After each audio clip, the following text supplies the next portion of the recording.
So, this'll be our base, won't it? I guess so. Yes. Nihalf's hammer.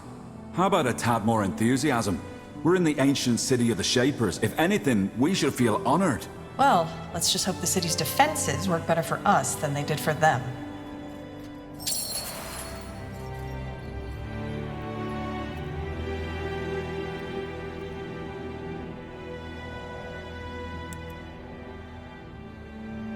I'll take a look. Yes, Corporal? How can I help? Can you tell me more about your abilities? What's it like to be a Dreamweaver? Well, I suppose trying to explain that to someone who isn't is like explaining what water feels like to someone who never swam before. It's strange. I can sense things. Emotions, thoughts, but also the echoes of such. If I enter a place where someone has died, I feel that person's sorrow, that person's fear. My mind, my consciousness, it's open. I know that might sound very vague, but it's the best I can do.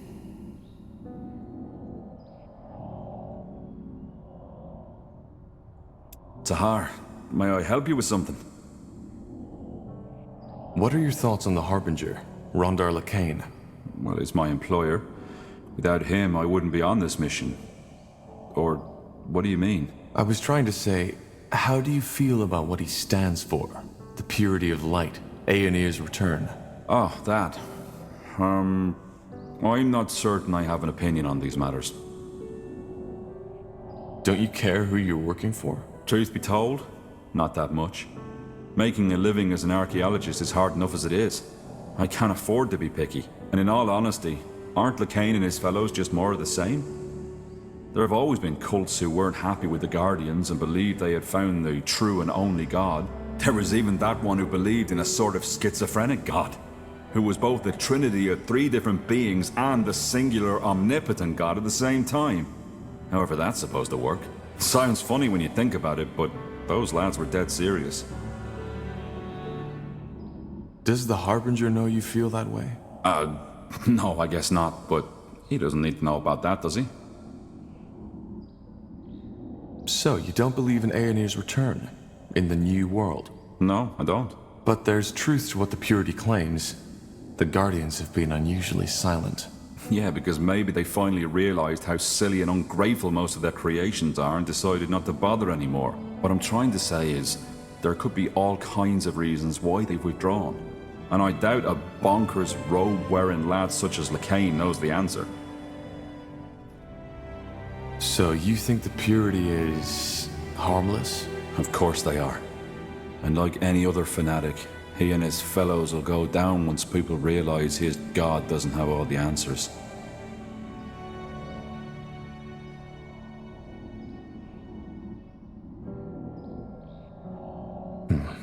Maybe you're right. I certainly hope so. There's something I've been wondering about. How did your cooperation with the Harbinger begin? Well, that was simple. I was in Everlight at the time, on request of the nobleman. He'd hired me to do some work on an artifact collection of his. One night, a courier contacted me and gave me a letter. The message outlined the mission and the pay, even though the latter was almost irrelevant to me once I realized what it was that Lacane wanted me to find. Mullandir. Yeah, you know the rest of the story. How does one make a living as an archaeologist? Good question. One I usually prefer not to think or talk about. To be honest, it's a tough life.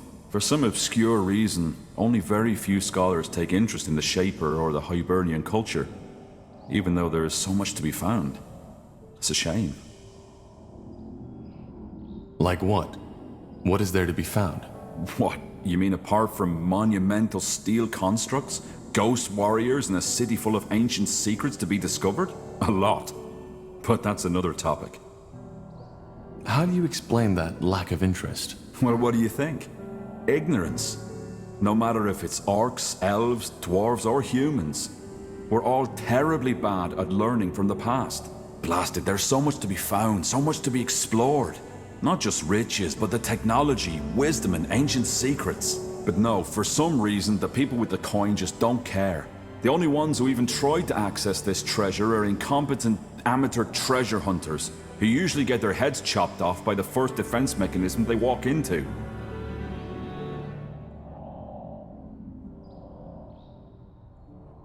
True. It's a pity. Well, I suppose that answers your question. The life of an archaeologist is hard, and there have been times where I questioned if... well, if all the sacrifices I've made were worth it. Yet, here I am now. I've been meaning to ask you, how does a dwarf end up so far from the Windwall Mountains? Let's not talk about this now, shall we? Maybe later. All right, sure. Sorry, I didn't mean to... No sweat, Tahar. It's fine. Found out anything new about the rune? Well, so far all I can say is that what Lacane has given you is indeed a Shaper artifact, as we suspected. Now, I would write all this purity talk of the rune being a gift of Aenir off as religious nonsense if it weren't for the fact that the rune's energy actually interacts with the Godstones, shrines of Aenir. Which means that the Shapers and Aenir are somehow connected. Somehow, yes. And I'll find out how.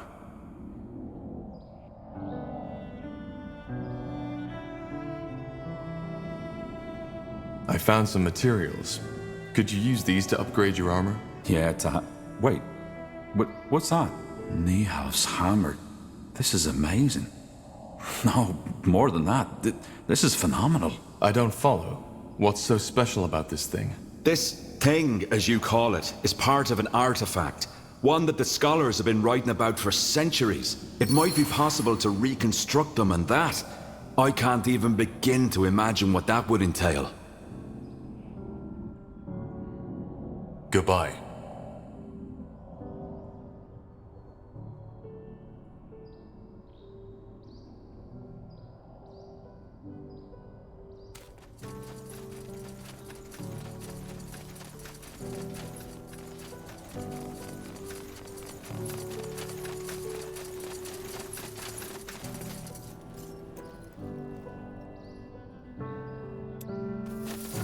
Wait, aren't you...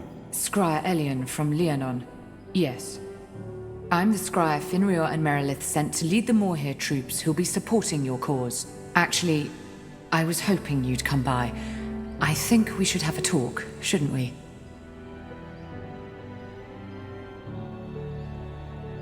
You got nervous. You overreacted. It's fine. It's not fine. Many men and women died that day. And just because of me. Which is another reason why I'm happy they sent me here. It's a chance to make up for what I did. Though that does not mean that your commander, General Noria, didn't also play a role in this. His reputation was well known, even among us. In any case, with our new allies, we should be able to go look for the stones.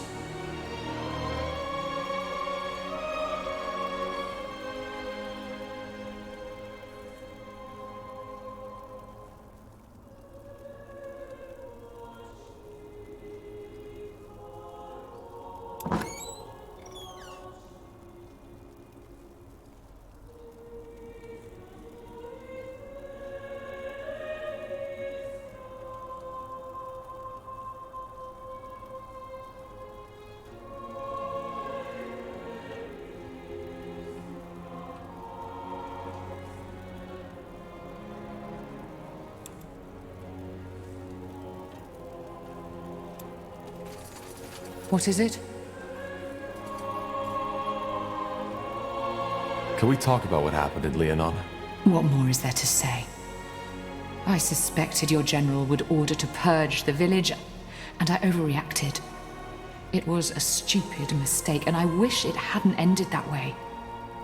Though I somehow doubt that we could have come to a diplomatic solution anyway.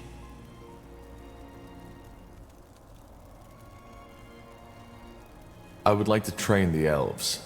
Well, if you have the coin, I might be able to help. Let's see.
Yeah, do you need something? I'm a tad busy. What exactly is it that fascinates you about the Shapers? Oh, Tahar, that's quite a topic. I don't mind sharing, but are you sure you want to go there?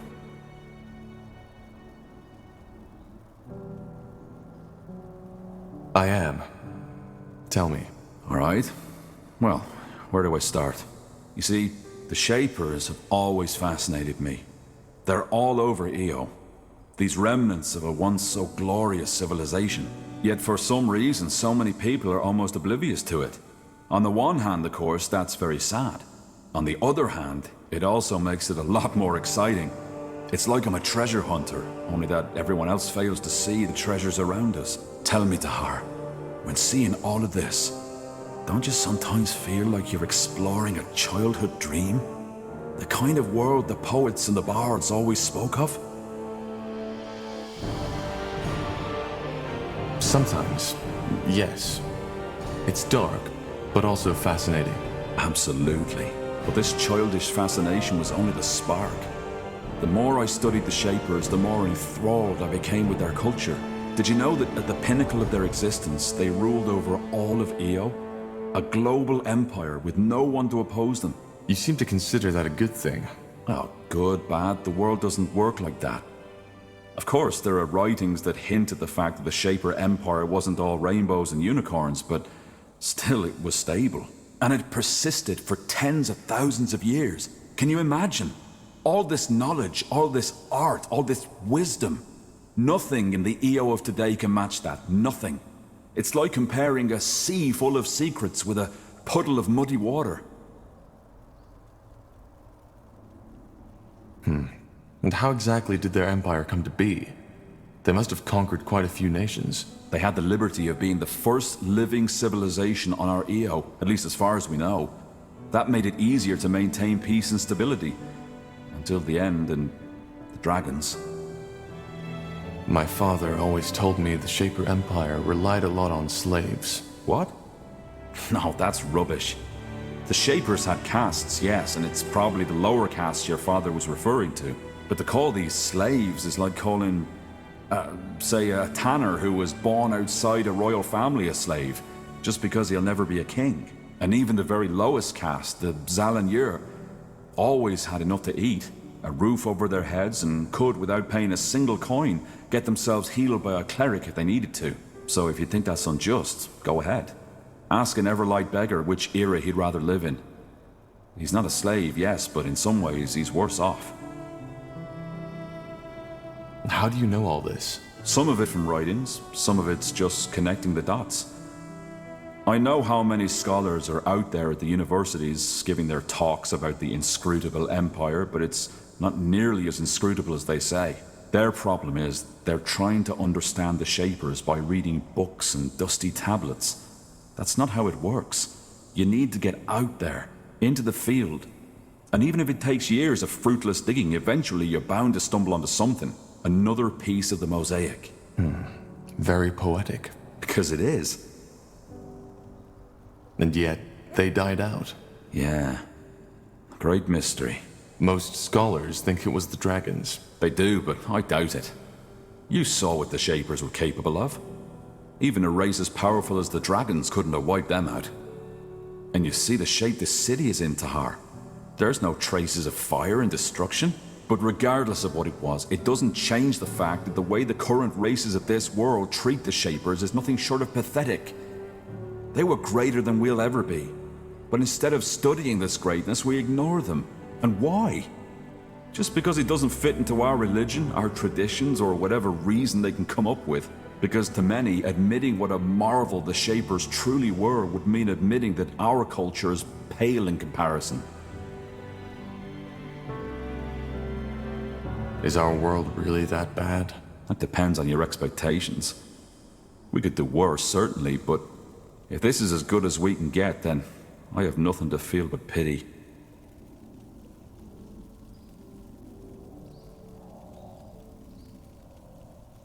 Maybe you're right.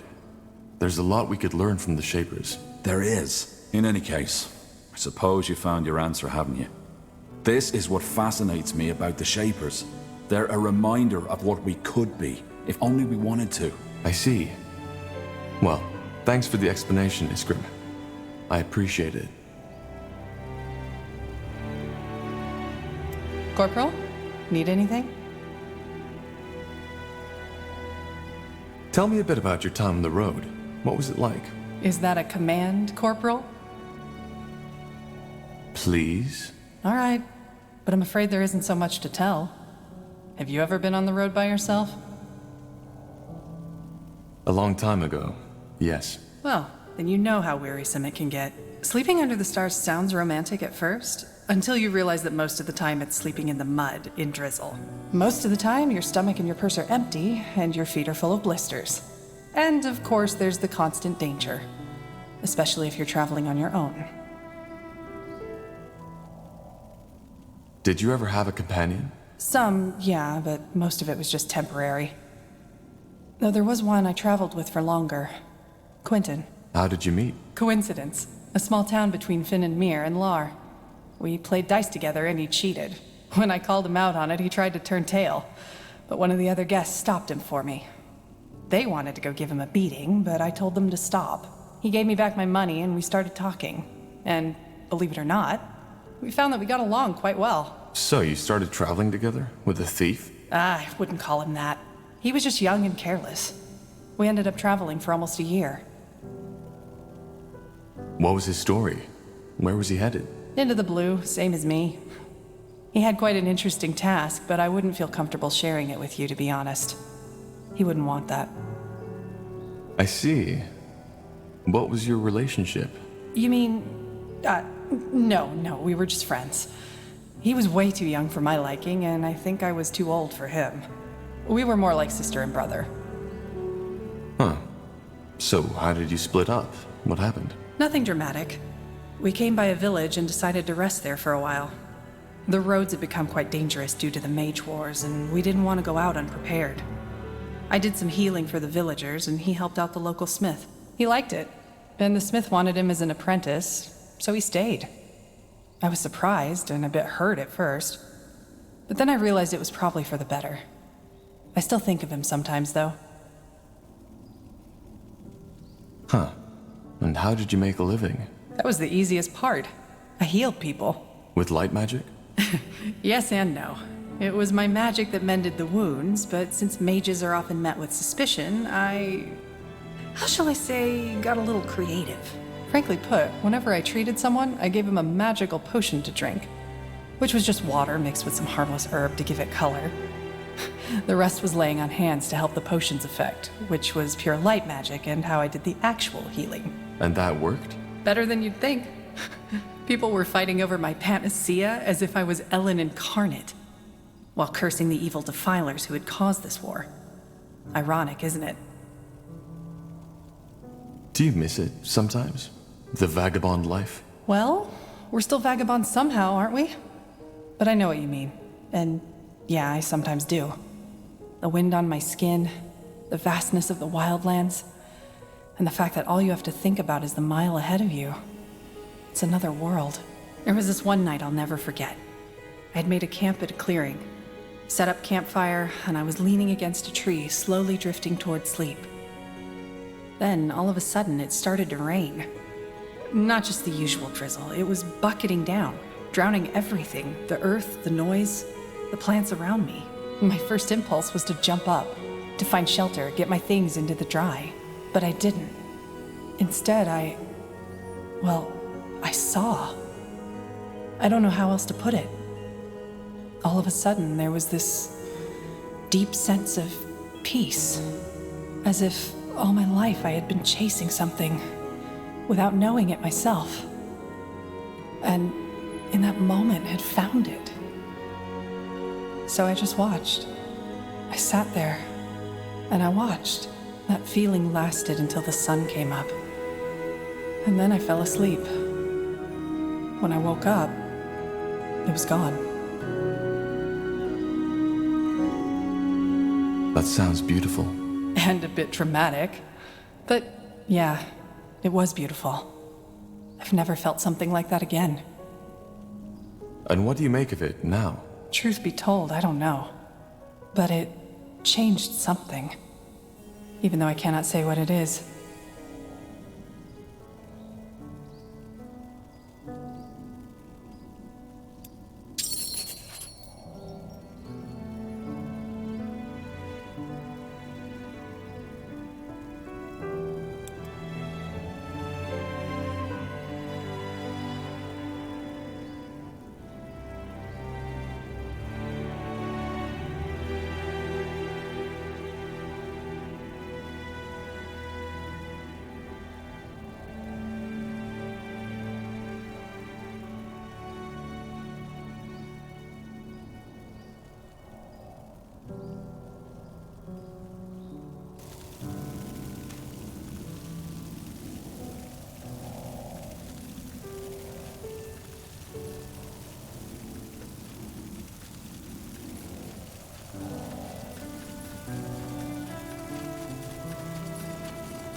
All right, let's get to the chase.